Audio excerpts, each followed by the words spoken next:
بسم اللہ الرحمن الرحیم۔ السلام علیکم۔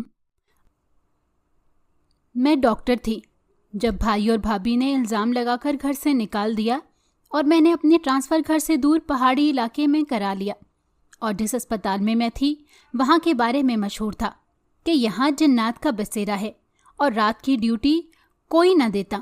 مجھے جنات پر یقین نہ تھا اور رات کی ڈیوٹی دینے لگی۔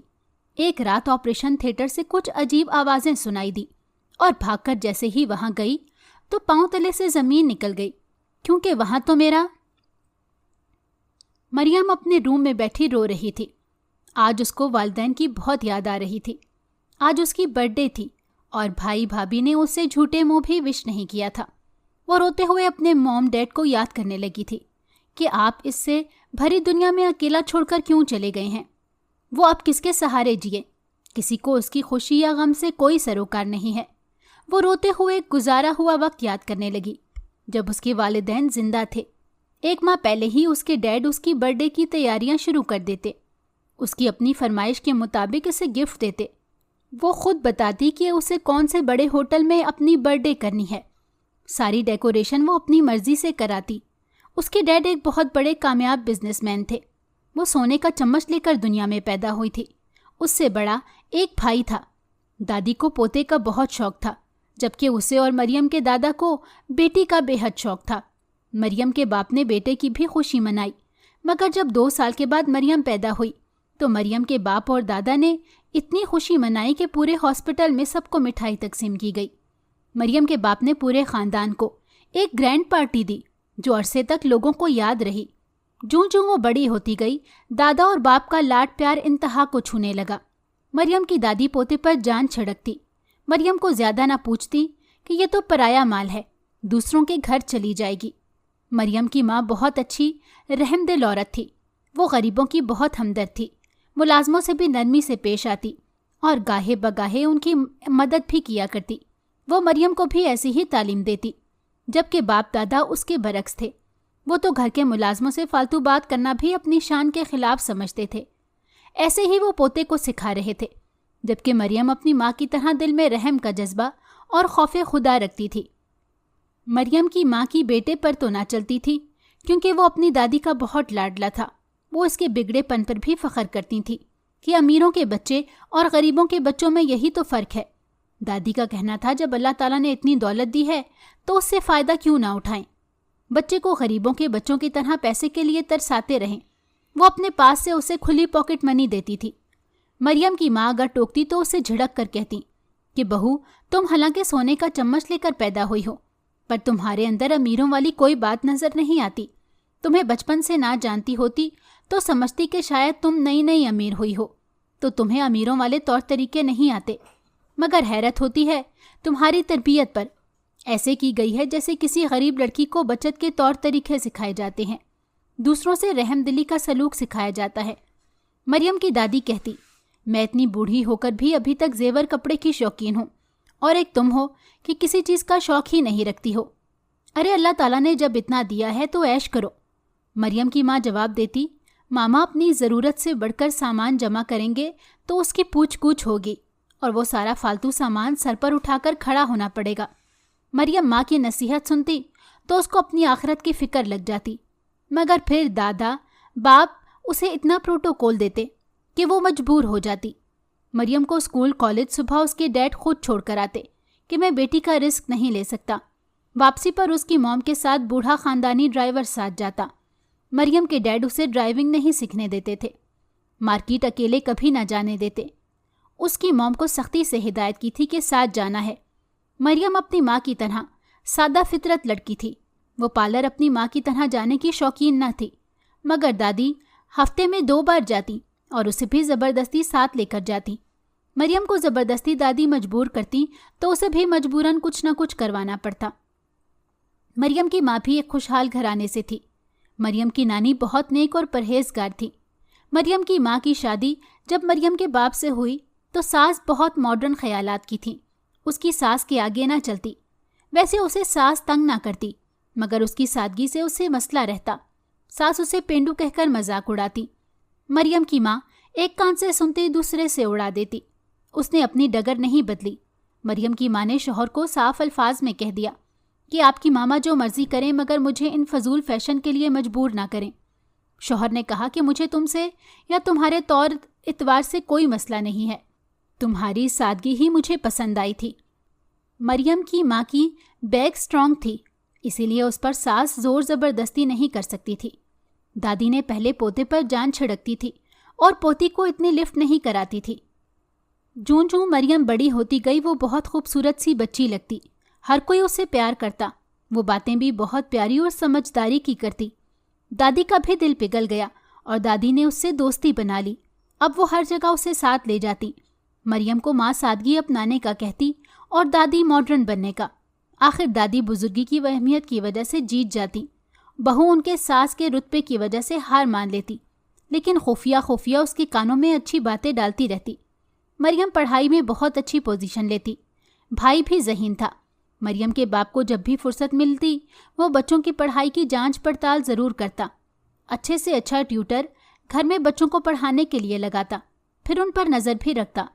اس کی زندگی بہت مصروف تھی مگر اپنی فیملی کے لیے خاص طور پر بچوں کے لیے وقت ضرور نکالتا۔ وہ کہتا کہ اتنی دولت کمانے میں مگن رہو اور اپنی فیملی کے ساتھ لائف انجوائے نہ کرو، ان کو اپنے سامنے بڑا ہوتے نہ دیکھو تو کیا فائدہ۔ وہ اکثر اسکول میں بھی چکر لگاتے رہتے اور اپنی بیوی کو بھی اسکول ہر ویک بھیجتے تاکہ بچوں کی سرگرمیوں کی خبر رہے۔ وہ کہتے کہ جو والدین ٹیچرز کے پاس جا کر ان کے بارے میں پوچھتے ہیں تو ٹیچرز بھی پھر ان بچوں پر خاص توجہ دیتے ہیں۔ مریم کی ماں اتنا جانتی تھی کہ سب ٹیچرز اسے پہچاننے لگی تھی، یہ مریم کی ماں ہے۔ مریم کی ماں کی گفتار بھی اچھی اور بہت گریسفل پرسنالٹی کی مالک تھی، ٹیچرز اس سے مل کر خوش ہوتی۔ مریم کی ماں کو ساس پینڈو کہتی، اپنے جیسی ماڈرن ایج فیلو بوڑھیوں سے اسے ملواتے ہوئے شرم آتی، کیونکہ ان کی بہو بہت ماڈرن لباس میں ملبوس ہوتی تھی۔ مگر مریم کی ماں کے سارے خاندان میں عزت تھی، سب اس کی تعریف کرتے۔ مریم کی دادی کبھی حیرت سے سوچتی کہ ان کی اپنی سہیلیاں بھی مریم کی ماں کی تعریف کرتی تھیں کہ تم بہت لکی ہو جو ایسی بہو ملی ہے۔ مریم نے ڈاکٹر بننے کی خواہش ظاہر کی، ماں نے بہت تعریف کی اور حوصلہ بڑھایا۔ دادی نے قیامت مچا دی کہ ہمیں کس چیز کی کمی ہے کہ بچی کو ایسے شعبے سے منسلک کر دیں جس میں دن رات لوگوں کی ایک آیا کی طرح خدمت کرنی پڑے، ہر وقت چیر پھاڑ کرتی رہے۔ ڈاکٹر میں اور کسائی میں مجھے کوئی فرق نہیں لگتا۔ مریم کے باپ نے بھی بہت احتجاج کیا مگر اس بار مریم کی ماں سب کے آگے ڈٹ گئی کہ وہ بیٹی کی خواہش ضرور پوری کریں گی۔ وہ ایک مقدس پیشے کو اپنانا چاہتی ہے، دکھی انسانیت کی خدمت کرنا چاہتی ہے۔ جب مریم کے باپ نے دیکھا کہ دونوں ماں بیٹی اب پیچھے نہیں ہٹ رہی ہیں تو انہوں نے کچھ شرائط رکھ دی کہ مانو تو تب تمہیں میڈیکل کالج میں داخلہ دلوا دوں گا۔ انہوں نے پوچھا کہ کیا شرائط ہیں؟ مریم کے باپ نے کہا کہ ڈاکٹری کرنے کے بعد کوئی نوکری نہیں کرے گی، اس کو اگر بہت شوق ہوا تو میں اس کے لیے ایک شاندار ہاسپٹل بنوا دوں گا جہاں یہ صرف چکر وغیرہ لگایا کرے گی، وہاں خود کوئی کام نہیں کرے گی۔ مریم اور اس کی ماں نے ساری شرطیں مان لیں۔ باپ مریم کو چھوڑنے کھوج جاتا، کبھی اسے ملک سے باہر بزنس ٹور پر جانا ہو تو ہمیشہ بیوی اور بیٹی کو ساتھ لے کر جاتا۔ اگر کبھی مریم کی شادی کی بات آتی تو مریم کا باپ تڑپ کر بیوی سے کہتا، اوپر خدا ہے نیچے میری بیٹی، دنیا ادھر سے ادھر ہو جائے تو کبھی اپنی بیٹی کو اپنے سے جدا نہیں کروں گا، اس کی شادی نہیں کروں گا، یہ میرے اپنے جگر کا ٹکڑا ہے، دوسروں کو کیسے دے دوں؟ نہ جانے وہ اس کے ساتھ کیا سلوک کریں، میں اس کے بغیر نہیں رہ سکتا۔ مریم کی ماں غصے سے کہتی، کیسے اس کی شادی نہیں کریں گے؟ اب آپ بھی تو کسی کی بیٹی لے کر آئے ہیں نا، میں بھی تو کسی کی بیٹی تھی۔ وہ تب بھی یہی کہتا، میں تو اپنی زندگی میں اس کی شادی کرنے والا نہیں ہوں، چاہے دنیا ادھر کی ادھر ہو جائے۔ مریم ان کی بحث بڑے شوق سے سنتی اور اپنے باپ کے گلے میں باہیں ڈال کر کہتی، ڈیڈ میں کبھی شادی نہیں کروں گی اور کبھی آپ کو چھوڑ کر نہیں جاؤں گی، میں خود بھی بھلا آپ کے بغیر کیسے رہ سکتی ہوں؟ ماں غصے سے چل پڑتی۔ مریم کے دادا کی طبیعت کافی دنوں سے خراب تھی، وہ ہاسپٹل نہیں جانا چاہتے تھے۔ مریم کے والد گھر میں ہی ڈاکٹر کو بلا کر دکھا رہے تھے مگر ان کی طبیعت سنبھلنے کی بجائے اور بگڑتی جا رہی تھی۔ ایک دن ان کی طبیعت زیادہ خراب ہو گئی، ملازم نے آ کر بتایا وہ بے ہوش ہو گئے ہیں۔ فوراً مریم کے باپ نے ایمبولینس کو فون کر دیا۔ مریم رونے لگی، باپ مریم کو گلے لگا کر تسلی دینے لگا۔ جب انہیں ہاسپٹل لے جایا گیا تو کافی دیر ڈاکٹرز نے ان کی جانچ پڑتال کرتے رہے مگر وہ مر چکے تھے۔ مریم کی زندگی کا یہ پہلا المیہ تھا۔ مریم کی بری حالت تھی۔ باپ نے اسے بہت زیادہ وقت دیا، اپنے ہاتھوں سے زبردستی کھلاتا پلاتا۔ مریم کی ماں نے مریم کو ڈانٹتے ہوئے کہا کہ تم اپنے ناز نخرے باپ سے اٹھوا رہی ہو۔ کیا تم نے سوچا ہے کہ انہوں نے بھی اپنا سگا باپ کھویا ہے؟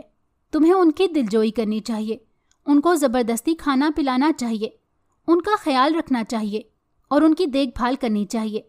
میں زبردستی ان کو تھوڑا بہت کھلاتی پلاتی ہوں، مگر انہیں اپنے سے زیادہ تمہاری فکر لگی رہتی ہے۔ مریم کا باپ اپنی بیوی اور بیٹی کے ساتھ بیٹی کی دلجوئی کے لیے انہیں ورلڈ ٹور پر گھمانے پھرانے لے گیا۔ مریم نے خوب شاپنگ کی۔ ماں کے احساس دلانے پر مریم کو احساس ہو چکا تھا کہ باپ کا خیال بھی رکھنا چاہیے۔ مریم نے نوٹ کیا کہ اس کے ڈیڈ کمزور ہو گئے ہیں۔ اس نے تو کبھی دھیان ہی نہیں دیا۔ مریم نے دل میں سوچا کہ وہ ڈاکٹر انکل کو جا کر بتائے گی کہ ڈیڈ کے مکمل ٹیسٹ کریں۔ وہ کھا پی بھی کم رہے تھے، چلنے میں بھی سستی کر رہے تھے۔ مریم کی ڈاکٹری کی ڈگری مکمل ہو چکی تھی، ہاؤس جاب بھی ہو چکا تھا۔ اس کے ڈیڈ نے کہا تھا کہ وہ اسے بڑے پیمانے پر سیلیبریٹ کریں گے، مگر دادا کی فوتگی کی وجہ سے سب کچھ ماند پڑ گیا۔ مریم کا بھائی دادی کا پٹھو بنا رہتا تھا۔ وہ بھی تعلیم مکمل کرنے کے بعد باپ کا بزنس سنبھالنے لگا تھا۔ گھر میں اس کی شادی کے چرچے ہونے لگے تھے۔ دادی اسے ہمیشہ کہتی کہ میں تیری شادی کسی ہائی سوسائٹی کی کسی ماڈرن فیملی میں کراؤں گی۔ ماں نے اپنے جیسی پینڈو سے کروا دینی ہے، پھر ساری زندگی کسی سے ملواتے ہوئے بھی شرمندگی، اور بچے بھی پینڈو۔ اگر میں نہ ہوتی تو تم لوگ بھی پینڈو بنے ہوتے۔ دادی نے مریم کے بھائی کی الیک سلیک اپنی ماڈرن دوست کی ماڈرن پوتی سے کروا دی اور ان کا خفیہ نکاح بھی کروا کر وہ گھر لے آیا۔ باپ کو مریم واپس آ کر مکمل ٹیسٹ کروا رہی تھی۔ جب بیٹا بیوی کو گھر لے آیا تو باپ کے ساتھ ماں بھی شوق رہ گئی، مگر دادی نے ان کو اچھی طرح ویلکم کیا کہ اب وہ اس گھر کی عزت ہے۔ دادی نے لڑکی والوں کو بلایا۔ انہوں نے ناراض ہونے کا ڈرامہ کیا، لیکن اصل میں وہ ساتھ دادی کے اس شادی کرانے میں ملے ہوئے تھے۔ دادی نے حکم دے دیا کہ اب جو ہونا تھا ہو چکا، اس کا بھی اس گھر پر اتنا ہی حق ہے۔ دادی نے ولیمہ اناؤنس کر دیا۔ 3 دن بعد ہوٹل میں ولیمہ کر دیا گیا اور سارے خاندان کو بلایا گیا۔ سب دلہن کے بےہودہ فیشن پر باتیں بنا رہے تھے۔ مریم بھی بجھی بجھی سی تھی۔ اس نے بھائی کی شادی کے کئی خواب دیکھ رکھے تھے۔ ہر وقت لڑکیاں نوٹ کرتی رہتی اور اپنی ماں سے مشورہ کرتی رہتی، مگر خاندان بھر میں ان کو کوئی پسند نہ آئی۔ مریم کی ماں کو سب مبارکباد دینے کے ساتھ بہو پر تنقید بھی کر رہے تھے اور وہ اداسی سے مسکرا دیتی۔ مریم کا بھائی ولیمے کے اگلے دن دادی کے کہنے پر ہنی مون پر باہر ملک جا رہے تھے۔ مریم نے بھائی سے کہا کہ کل ڈیڈ کی رپورٹس آنی ہیں، تم کچھ دن رک جاؤ، ڈیڈ بیمار ہیں۔ اس کی بیوی گرج کر بولی، کیا ہو گیا ہے؟ ہلکی پھلکی طبیعت خراب ہے، ہم ڈاکٹر تھوڑے ہی ہیں جو ان کا علاج کریں گے، وہ ٹھیک تو ڈاکٹر سے ہوں گے، ہم کون سا ہمیشہ کے لیے جا رہے ہیں۔ مریم کا بھائی بیوی کے ڈانٹنے پر کہ چلو فلائٹ مس ہو جائے گی، دیر ہو رہی ہے، وہ خاموشی سے بیوی کے پیچھے چل پڑا۔ باپ کی جب رپورٹ آئی تو کینسر کی لاسٹ سٹیج تھی۔ مریم رپورٹ پڑھ کر بے ہوش ہو گئی۔ مریم کے باپ کو ڈاکٹر دوست نے تسلی دیتے ہوئے بتا دیا تھا کہ یہ مسئلہ ہو سکتا ہے۔ سن کر وہ جھٹ بولا کہ میری بیٹی کا کیا ہوگا؟ ڈاکٹر نے کہا تھا کہ یہ تو اللہ تعالیٰ ہی جانتے ہیں کہ کیا ہوگا، تم فکر نہ کرو، اللہ تعالیٰ بہتر کریں گے۔ ماں نے بڑی مشکل سے اسے ہوش میں لایا۔ خود ماں کی حالت بھی دیدنی تھی، مگر وہ اسے سمجھا رہی تھیں کہ تم اپنے ڈیڈ کو حوصلہ دو۔ وہ اپنے باپ کے گلے لگ کر پھوٹ پھوٹ کر رو دی۔ ماں اور دادی بھی رو رہی تھی۔ بیٹے کا اس وقت اتفاق سے فون آ گیا۔ جب اس نے سنا تو بولا، ہم آج ہی نکل رہے ہیں، ان کے آنے میں ابھی 2 دن باقی تھے۔ بیوی وہ 2 دن بھی ادھر رہنا چاہتی تھی، پھر دادی کے بلانے پر اس سے آنا پڑا۔ ڈیڈ، میں آپ کو کچھ نہیں ہونے دوں گی، میں آپ کو علاج کے لیے باہر ملک لے کر جاؤں گی۔ کافی دن مریم بوکھلائی پھرتی رہی، اپنے ڈیڈ کو وقت پر دوائی دیتی، ان کو پرہیزی کھانے اپنے ہاتھوں سے کھلاتی، ان کے ساتھ لان میں کھیلتی، ہر طرح سے وہ باپ کا دل بہلاتی۔ بھائی نے باپ کی ہدایات پر آفس کے سارے اسرار و رموز سمجھ لیے تھے کہ کس کو کب پیمنٹ کرنی ہے، کس کو کب دینی ہے۔ اس کام میں اس کی بیوی بھی اس کی ہیلپ کر رہی تھی۔ وہ بھی ساتھ آفس جاتی اور اس سے زیادہ اس کی بیوی نے معاملات سنبھال لیے تھے۔ مریم کو کچھ ہوش نہ تھا۔ اس کے ڈیڈ اسے تسلی دیتے کہ میری شہزادی، تم اپنا خیال بھی خود رکھنے کی اب عادت ڈال لو۔ پھر دونوں رونے لگے۔ باپ کی صحت دن بدن گرتی جا رہی تھی۔ وہ ہاسپٹل ایڈمٹ نہیں ہونا چاہتے تھے، کہتے تھے کہ میں آخری وقت اپنے گھر میں گزارنا چاہتا ہوں۔ مریم کی دادی بھی اداس تھی، مگر پھر بھی وہ اپنے وقت پر کھاتی پیتی، سارے کام اسی روٹین میں کرتی۔ بیٹے کا آ کر کھڑے کھڑے حال احوال پوچھتی اور اپنے کمرے میں جا کر اپنی روٹین کے مطابق ٹی وی دیکھنے لگ جاتی۔ ملازم باتیں بناتے کہ کیسی ماں ہے، بیٹے کی فکر ہی نہیں ہے۔ مریم بھی دادی کے رویے پر حیران ہوتی۔ مریم کی ماں شوہر کے صدقے خیرات دینے میں مصروف رہتی، دعائیں پڑھ پڑھ کر پانی دم کرتی اور ان کو ہر وقت پلاتی رہتی۔ رو رو کر نماز میں شوہر کے لیے دعائیں کرتی۔ جب بھی پاس بیٹھتی اس کے آنسو نہ تھمتے۔ کبھی بیٹی کو نصیحتیں کرتی کہ میرے بعد ایسے کرنا ویسے کرنا، حوصلے میں رہنا، اپنے آپ کو خود ہی سہارا دینا۔ اب تم نے اپنا آپ خود سنبھالنا ہے اور اپنا سہارا خود بننا ہے۔ اللہ تعالیٰ کے سوا اب تمہارا کوئی سہارا نہیں۔ مشکل وقت میں گھبرانا نہیں۔ بھائی بھی اب شادی شدہ ہو گیا ہے، دادی بھی اب بوڑھی ہیں، ان کی بھی دیکھ بھال اب تم نے کرنی ہے۔ وہ اکتائے ہوئے لہجے میں کہتی، مام آپ ہر وقت کیوں ایسی باتیں کرتی رہتی ہیں؟ آپ ہیں نا میرے ساتھ، پھر مجھے کسی کی کیا ضرورت ہے بھلا؟ وہ نظریں جھکا کر بولی، میں بھی کیا پتہ تمہارے ساتھ نہ رہوں۔ مریم نے گھور کر انہیں دیکھا اور گلے لگا کر چومتے ہوئے کہا کہ اللہ نہ کرے۔ سارا خاندان مریم کے باپ کو دیکھنے آ رہا تھا۔ مریم کا باپ سب کو شکایت لگاتا کہ میری بیوی پاگل ہو رہی ہے، اس کو کوئی سمجھائے کہ یہ بیمار پڑ گئی تو ہم سب کا کیا ہوگا، اپنا خیال بھی رکھا کرے، کچھ آرام بھی کر لیا کرے۔ وہ کہتی آرام کا وقت نہیں ہے۔ مریم کی ماں نے ایک پیکٹ اس کو دکھاتے ہوئے کہا کہ اسے میں تمہارے تکیے میں ڈال رہی ہوں، کسی کو بتانا مت۔ وہ لاپرواہی سے بولی، اوکے مام۔ رات کو ماں سوئی، صبح ہو گئی وہ اٹھی ہی نہیں۔ ملازمہ نے بتایا کہ بیگم صاحبہ بے ہوش لگ رہی ہیں۔ بیٹے نے ڈاکٹر کو فون کیا اور ساتھ ہی ایمبولینس منگوا لی۔ مریم رو رو کر ماں کو جھنجھوڑ رہی تھی۔ افراتفری مچ گئی تھی۔ ڈاکٹر نے کنفرم کر دیا کہ یہ 2 گھنٹے پہلے فوت ہو چکی ہیں، پھر بھی آپ انہیں ہاسپٹل لے کر جا کر کنفرم کر لیں۔ جب ہاسپٹل لے جایا گیا تو ڈاکٹروں نے اچھی طرح چیک کرنے کے بعد ان کو مردہ قرار دے دیا۔ مریم بار بار بے ہوش ہو رہی تھی۔ رشتہ دار عورتیں اس کو ہوش میں لانے کی کوشش کر رہی تھیں۔ مریم کے باپ کی حالت خراب ہو رہی تھی، اسے ہاسپٹل لے گئے۔ ابھی بیوی کا جنازہ پڑا ہوا تھا کہ وہ بھی اس دنیا کو چھوڑ گئے۔ ایک ساتھ 2 جنازے پڑے ہوئے تھے۔ مریم رو رو کر کبھی باپ کی چارپائی پر جا کر روتی، کبھی ماں کی۔ وہ بھائی کے گلے لگی، وہ بھی رو رہا تھا۔ دادی کرسی ڈالے بین کر رہی تھی، ہر آنکھ اشک بار تھی۔ جب ان دونوں کے جنازے ایک ساتھ اٹھائے گئے تو مریم نے رو رو کر فریاد کی کہ ان کو میں نہ جانے دوں گی۔ چارپائی پکڑ لیتی، بڑی مشکل سے اسے ہٹایا گیا تو وہ بے ہوش ہو گئی۔ رشتہ دار اسے ہسپتال لے گئے، ادھر اس کو ڈرپ لگا دی گئی اور جب ہوش میں آتی پھر روتی چیختی۔ ڈاکٹر انکل نے اس کی بہت دیکھ بھال کی، نرس ایک دیکھ بھال کے لیے مقرر کر دی۔ 2-3 دن وہ ہاسپٹل میں رہی۔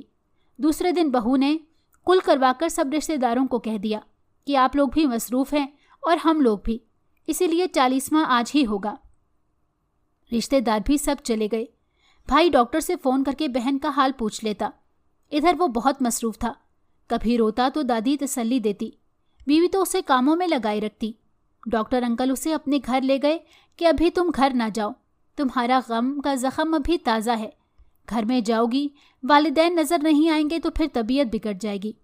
ڈاکٹر انکل اس کے ڈیڈ کے دوست تھے، ان کی بیوی اور وہ اکیلے رہتے تھے، ان کے بچے باہر ملکوں میں شادیاں کر کے رہتے تھے۔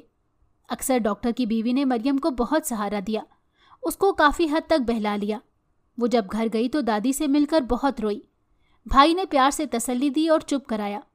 اس کی بیوی نے منہ بنا کر کہا کہ یہ کیا مصیبت ہے، گھر میں ہر وقت ماتم والا ماحول رہے گا، اسے کہیں رونا ہو تو اکیلے کمرے میں جا کر رو لے، گھر کا ماحول خراب نہ کرے۔ میری طبیعت پہلے ہی خراب ہے، پریگننسی ہے۔ دادی ایک دن مریم سے بولی، بیٹو تو کسی ہاسپٹل چلی جا، ادھر یہ تیری بھابھی تجھے کھل کر سانس بھی نہ لینے دے گی۔ میں کوستی ہوں اس وقت کو جب اس منحوس کو بیاہ کر لائی۔ بھابھی نے اتفاق سے سن لیا اور بھائی نے بھی چند آخری الفاظ سن لیے کہ دونوں کی بھابھی نے وہ بے عزتی کی۔ ساتھ مریم کا بھائی بھی بولنے لگا اور ناراض ہو کر چلا گیا۔ مریم کے ساتھ بھابھی اور بھائی برا سلوک کرنے لگے۔ دادی بیمار رہنے لگی۔ مریم نے ڈاکٹر انکل کو فون کر کے بتایا کہ دادی بیمار ہیں۔ وہ انہیں ایمبولینس بلا کر ہاسپٹل لے گئے۔ بھابھی نے مریم کو بہت ذلیل کیا